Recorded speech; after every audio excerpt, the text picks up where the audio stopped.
केदारेश्वर तथा भीमशंकर नामक ज्योतिर्लिंगों के आविर्भाव की कथा तथा उनके महात्म्य का वर्णन। सूत जी कहते हैं, ब्राह्मणों, भगवान विष्णु के जो नर नारायण नामक दो अवतार हैं और भारतवर्ष के बद्रिकाश्रम तीर्थ में तपस्या करते हैं, उन दोनों ने पार्थिव शिवलिंग बनाकर उसमें स्थित हो पूजा ग्रहण करने के लिए भगवान शंभु से प्रार्थना की। शिवजी भक्तों के अधीन होने के कारण प्रतिदिन उनके बनाए हुए पार्थिव लिंग में पूजित होने के लिए आया करते थे। जब उन दोनों के पार्थिव पूजन करते बहुत दिन बीत गए, तब एक समय परमेश्वर शिव ने प्रसन्न होकर कहा, मैं तुम्हारी आराधना से बहुत संतुष्ट हूँ, तुम दोनों मुझसे वर मांग लो। उस समय उनके ऐसा कहने पर नर और नारायण ने लोगों के हित की कामना से कहा, देवेश्वर, यदि आप प्रसन्न हैं और यदि मुझे वर ही देना चाहते हैं तो अपने स्वरूप से पूजा ग्रहण करने के लिए यहीं स्थित हो जाइए। उन दोनों बंधुओं के इस प्रकार अनुरोध करने पर कल्याणकारी महेश्वर हिमालय के उस केदार तीर्थ में स्वयं ज्योतिर्लिंग के रूप में स्थित हो गए। उन दोनों से पूजित होकर संपूर्ण दुख और भय का नाश करने वाले शंभु लोगों का उपकार करने और भक्तों को दर्शन देने के लिए स्वयं केदारेश्वर के नाम से प्रसिद्ध हो वहाँ रहते हैं। वे दर्शन और पूजन करने वाले भक्तों को सदा अभीष्ट वस्तु प्रदान करते हैं। उसी दिन से लेकर जिसने भी भक्ति भाव से केदारेश्वर का पूजन किया, उसके लिए स्वप्न में भी दुख दुर्लभ हो गया। जो भगवान शिव का प्रिय भक्त वहाँ शिवलिंग के निकट शिव के रूप से अंकित वलय, कंकड़ या कड़ा चढ़ाता है, वह उस वलय युक्त स्वरूप का दर्शन करके समस्त पापों से मुक्त हो जाता है, साथ ही जीवन मुक्त भी हो जाता है। जो बद्रीवन की यात्रा करता है उसे भी जीवन मुक्ति प्राप्त होती है। नर और नारायण के तथा केदारेश्वर शिव के रूप का दर्शन करके मनुष्य मोक्ष का भागी हो जाता है, इसमें कतई भी संशय नहीं है। केदारेश्वर में भक्ति रखने वाले जो पुरुष वहाँ की यात्रा आरंभ करके उनके पास तक पहुँचने के पहले ही मार्ग में मर जाते हैं, वे भी मोक्ष पा जाते हैं। इसमें विचार करने की आवश्यकता नहीं है। केदार तीर्थ में पहुंचकर वहां प्रेम पूर्वक केदारेश्वर की पूजा करके वहां का जल पी लेने के पश्चात मनुष्य का फिर जन्म नहीं होता। ब्राह्मणों, इस भारतवर्ष में संपूर्ण जीवों को भक्ति भाव से भगवान नर नारायण की तथा केदारेश्वर शंभु की पूजा करनी चाहिए। अब मैं भीमशंकर नामक ज्योतिर्लिंग का महात्म्य कहूँगा। कामरूप देश में लोकहित की कामना से साक्षात भगवान शंकर ज्योतिर्लिंग के रूप में अवतीर्ण हुए थे। उनका वह स्वरूप कल्याण और सुख का आश्रय है।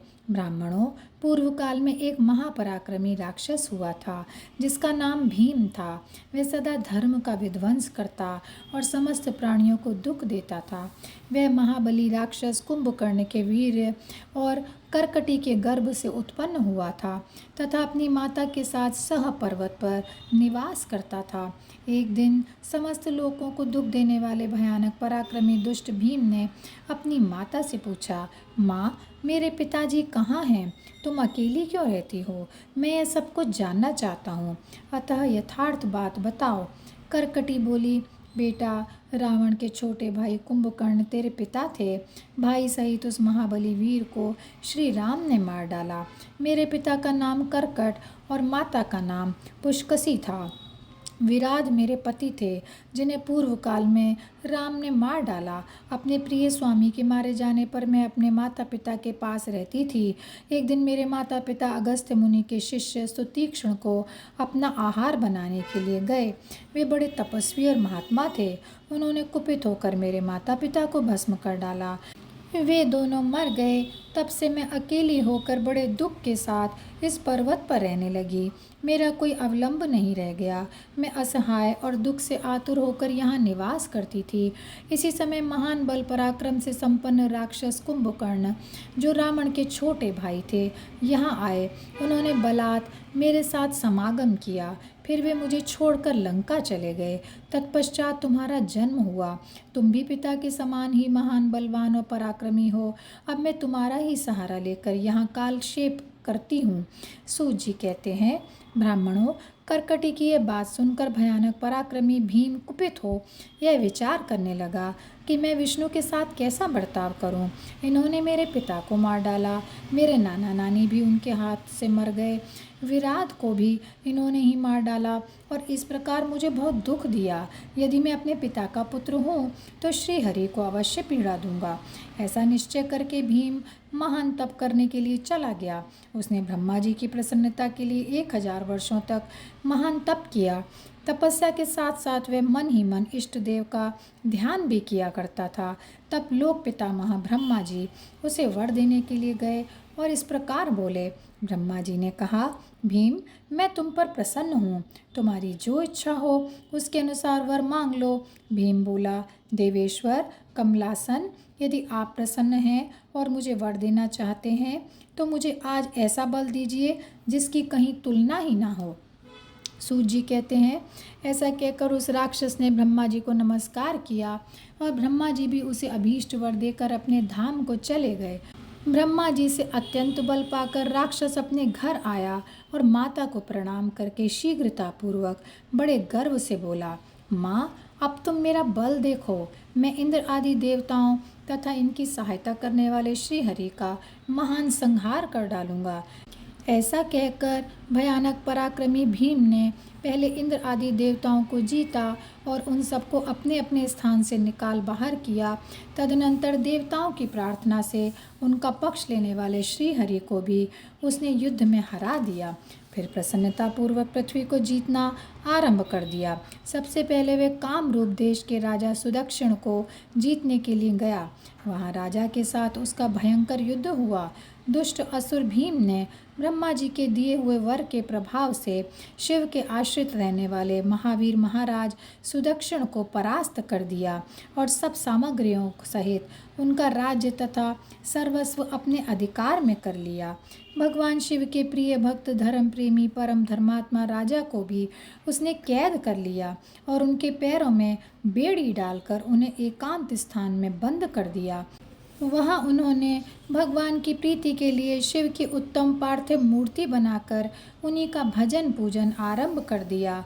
उन्होंने बारंबार गंगा जी की स्तुति की और मानसिक स्नान आदि करके पार्थिव पूजन की विधि से शंकर जी की पूजा संपन्न की। विधि पूर्वक भगवान शिव का ध्यान करके वे प्रणव युक्त पंचाक्षर मंत्र ओम नमः शिवाय का जप करने लगे। अब उन्हें दूसरा कोई काम करने के लिए अवकाश ही नहीं मिलता था। उन दिनों उनकी साध्वी पत्नी राजवल्लभा दक्षिणा प्रेम पूर्वक पार्थिव पूजन किया करती थीं। वे दंपत्ति अनन्य भाव से भक्तों का कल्याण करने वाले भगवान शंकर का भजन करते व प्रतिदिन उन्हीं की आराधना में तत्पर रहते थे। इधर वे राक्षस वर के अभिमान से मोहित हो यज्ञ कर्म आदि सब धर्मों का लोप करने लगा और सबसे कहने लगा, तुम लोग सब कुछ मुझे ही दे दो। महर्षियों, दुरात्मा राक्षसों की बहुत बड़ी सेना साथ ले उसने सारी पृथ्वी को अपने वश में कर लिया। यह वेदों, शास्त्रों, स्मृतियों और पुराणों में बताए हुए धर्म का लोप करके शक्तिशाली होने के कारण सबका स्वयं ही उपभोग करने लगा। तब सब देवता तथा ऋषि अत्यंत पीड़ित हो महाकोशी के तट पर गए और शिव का आराधन तथा स्तवन करने लगे। उनके इस प्रकार स्तुति करने पर भगवान शिव अत्यंत प्रसन्न होकर देवताओं से बोले, देवगण तथा ऋषियों, मैं प्रसन्न हूँ, वर मांग लो, तुम्हारा कौन सा कार्य सिद्ध करूँ। देवता बोले, देवेश्वर, आप अंतर्यामी हैं, अतः सबके मन की सारी बातें जानते हैं, आपसे कुछ भी अज्ञात नहीं है। प्रभो महेश्वर, कुंभकर्ण से उत्पन्न कर्कटी का बलवान पुत्र राक्षस भीम ब्रह्मा जी के दिए हुए वर से शक्तिशाली होकर देवताओं को निरंतर पीड़ा दे रहा है, अतः आप इस दुखदाई राक्षस का नाश कर दीजिए, हम पर कृपा कीजिए, अब विलंब ना कीजिए। शंभु ने कहा, देवताओं, कामरूप देश के राजा सुदक्षिण मेरे श्रेष्ठ भक्त हैं। उनसे मेरा एक संदेश कह दो, फिर तुम्हारा सारा कार्य शीघ्र ही पूरा हो जाएगा। उनसे कहना, कामरूप देश के अधिपति महाराज सुदक्षिण, प्रभो तुम मेरे विशेष भक्त हो, अतः प्रेम पूर्वक मेरा भजन करो। दुष्ट राक्षस भीम ब्रह्मा जी का वर पाकर प्रबल हो गया है, इसलिए उसने तुम्हारा तिरस्कार किया है, परंतु अब मैं उस दुष्ट को मार डालूंगा, इसमें कोई संदेह नहीं है। सूत जी कहते हैं, ब्राह्मणों, तब उन सब देवताओं ने प्रसन्नतापूर्वक वहां जाकर उन महाराज से शंभु की कही हुई सारी बात कह सुनाई। उनसे वे संदेश कहकर देवताओं और महर्षियों को बड़ा आनंद प्राप्त हुआ और वे सब के सब शीघ्र ही अपने अपने आश्रम को चले गए। इधर भगवान शिव भी अपने गणों के साथ लोकहित की कामना से अपने भक्त की रक्षा करने के लिए सादर उसके निकट गए और गुप्त रूप से वहीं ठहर गए। इसी समय कामरूप नरेश ने पार्थिव शिव के सामने गाढ़ ध्यान लगाना आरंभ कर दिया। इतने में ही किसी ने राक्षस से जाकर कह दिया कि राजा, तुम्हारे नाश के लिए कोई पुरस्चरण कर रहे हैं। यह समाचार सुनते ही वह राक्षस कुपित हो उठा और उनको मार डालने की इच्छा से नंगी तलवार हाथ में लिए राजा के पास गया। वहाँ पार्थिव आदि जो सामग्री स्थित थी उसे देखकर तथा उसके प्रयोजन और स्वरूप को समझकर राक्षस ने यही माना कि राजा मेरे लिए कुछ कर रहा है, अतः सब सामग्रियों सहित इस नरेश को मैं बलपूर्वक अभी नष्ट कर देता हूँ। ऐसा विचार कर उस महाक्रोधी राक्षस ने राजा को बहुत डांटा और पूछा, क्या कर रहे हो? राजा ने भगवान शंकर पर रक्षा का भार सौंपकर कहा, मैं चराचर जगत के स्वामी भगवान शिव का पूजन कर रहा हूँ। तब राक्षस भीम ने भगवान शंकर के प्रति बहुत तिरस्कार युक्त दुर्वचन कहकर राजा को धमकाया और भगवान शंकर के पार्थिव लिंग पर तलवार चला दी। वह तलवार उस पार्थिव लिंग का स्पर्श भी नहीं करने पाई कि साक्षात भगवान शंकर हर वहाँ पर प्रकट हो गए और बोले, देखो मैं भीमेश्वर हूँ और अपने भक्त की रक्षा के लिए प्रकट हुआ हूँ। मेरे पहले से ही ये व्रत है कि मैं सदा अपने भक्तों की रक्षा करूँ, इसीलिए भक्तों को सुख देने वाले मेरे बल की ओर दृष्टिपात करो। ऐसा कहकर भगवान शिव ने पिनाक से उसकी तलवार के 2 टुकड़े कर डाले। तब उस राक्षस ने फिर अपना त्रिशूल चलाया, परंतु शंभू ने उस दुष्ट के त्रिशूल के भी सैकड़ों टुकड़े कर डाले। तदनंतर शंकर जी के साथ उसका घोर युद्ध हुआ, जिससे सारा जगत शुद्ध हो उठा।